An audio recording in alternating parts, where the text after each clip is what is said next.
Hey guys, what's going on? Today I'm going to be talking about how to take long on CT side Dust2. Taking long is actually super simple, it just becomes difficult when your team has no coordination. There are ways you can contest for long alone, but if the Ts have good coordination with their flashes, there's no way you're going to be able to fight back. So I'm going to go over the ways we should be taking long when we are 3 people fighting for it, but I'll also talk about some ways you can take it if you're 2 people or even just 1 person if you're trying to take it solo. But before we continue, I do have to say thank you to SkinsMonkey for sponsoring this video. SkinsMonkey is an automated trading site that allows you to take some of your old skins and trade them in for some new ones. There are a ton of skins on the site, but if you're looking for something specific, you can use the filter to find the skin that you're looking for. And when you're making your first trade on the site, make sure to use my code GREAT for a bonus of up to $5 for free. If you see a skin on the site that you want and you don't have one of equal value, you can also deposit money with a 30% bonus plus an extra 5% if you use my code GREAT at checkout. And even if you don't have anything to trade, they do free giveaways every single day, so there's literally nothing to lose by joining SkinsMonkey. So just make sure to use the link in my description and have fun trading.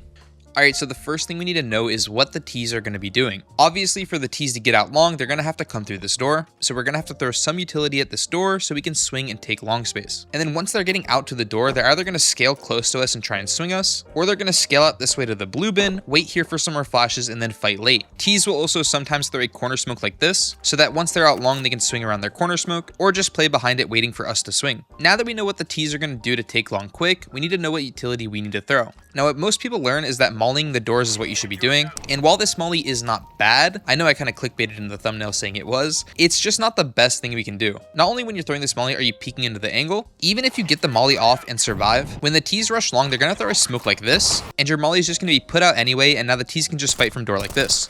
So instead of throwing a molly at the doors, let's throw a smoke instead. Now you could come here and throw a smoke like you throw the molly, but there's a better way to do it. Just have one of your teammates, whoever is the third person supporting for you at long, have him come here into this corner, look for this gap in the roof right here, just aim at the bottom and jump throw. The smoke will bounce like this and land in the long doors. So when we swing long, we're going to be covered and we don't have to worry about anyone playing within the door. Now the next thing we need to worry about is players that are trying to get out to the blue bin. Since our first person is no longer mauling into the doors, that frees him up to throw a molly like this. Now, if we just combine that door smoke with this molly, where can the Ts even play? Their only option is to play in the open to fight us, or smoke this molly and sit in it. More often than not, the people that get mollied at a blue bin will just swing out and try and fight. So now we just have to get the support flashes and our long take is going to be so clean. And also, just to explain something, so the first spawn is running towards long and he is the one throwing the blue bin molly. You need the best spawn doing this so that your molly lands in time. And when you're running up, don't make the mistake of just running like this. If you're running like that and the Ts decide to throw an early long flash, you're going to eat the flash and now you can't even throw your molly. And if you try and throw it too late, there's a chance that they ran out and just swung the corner like this. So when you run up, just make sure you're playing anti-flash all until the last second and then throw your molly and then sit here and wait.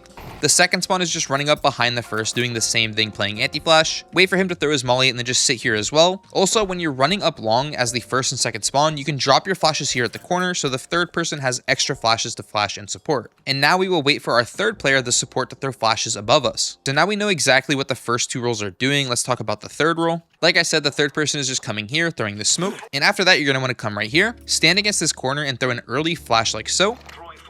You just aim at the top of this roof and left click throw. This flash will land up here and full blind anyone trying to run out and swing early. This is good to throw early since we are not peeking with this flash. And if we were peeking with this flash, we might get blind. So you throw this one initial flash and then you spam the rest of your flashes behind your teammates. I say rest of your flashes, but you should really only keep flashing if your team is calling that they are out and fighting. But of course, once you throw one more support flash and your team is swinging and fighting this and they see nothing, don't just waste the rest of your flashes. This flash is pretty simple and has a lot of room for error. Just aim anywhere along the bottom of this garage door and then jump throw.